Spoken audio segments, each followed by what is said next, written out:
होते बघा, 2 घोणस होते. कुकरच्या शिट्टीप्रमाणे घोणस आवाज करतो मित्रांनो.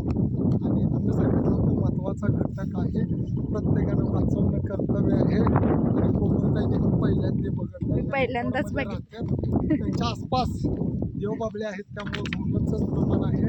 आणि एका सर्प मित्राला सगळ्यात भारी वाटतंय निसर्गात साप रिलीज करताना. लोक पण त्रास देतात, पकडताना पण दमवतात आणि सोडताना पण सोडताना पण दमवतात. इकडं सोडू नका, तिकडं सोडू नका.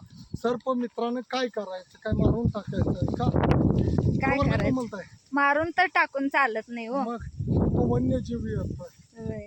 आम्ही भेट नाही सापाला. तुम्ही आमच्या सापांना भेटताय? आमच्या त्यात सगळे सापच आहेत. ते मित्र आहेत आमचे. मित्र आहेत सगळे. होय. साप मित्र आहेत आमचे.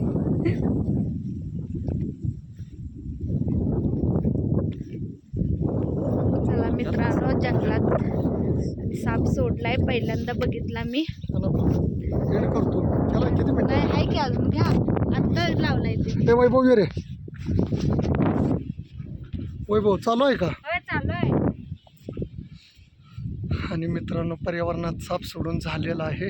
कोमलताईचं वैभवचं अभिनंदन. माझ्यासोबत त्यांनी विषारी भारतामध्ये च्या सापाचं प्रमाण अति वाढत चाललेलं आहे आणि विषारी साप येतोय. 4 सापापैकी एक नाग, मण्यार, घोणस आणि फुरसे हा साप सर्वाधिक विषारी साप आहे. याच्यापासून धोका होऊ शकतो आहे, पण वेळेत सरकारी गव्हर्मेंट हॉस्पिटलमध्ये गेल्यामुळं काहीही धोका होत नाही.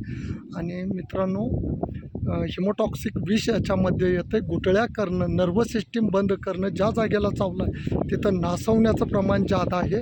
आणि असा साप जरी कुठं दिसला तर त्याला मारायचं नाही. जवळच्या आसपासच्या सर्प मित्राला बोलवून, जो की अनुभविक असेल, कोटरातला असेल, बोलवू नका. अनुभविक सर्प मित्राला बोलवून अशा सापांचे प्राण वाचवा, साप वाचवा, निसर्ग वाचवा. कोमलताईचा जो चॅनल आहे, ज्या व्हिडिओवर तुम्ही व्हिडिओ पाहताय तो लाईक करा, शेअर करा. आणि अजून तुम्ही सबस्क्राईब केला नसेल तर गरीब बिचारी माऊली आहे, तिचा चॅनल सबस्क्राईब करा.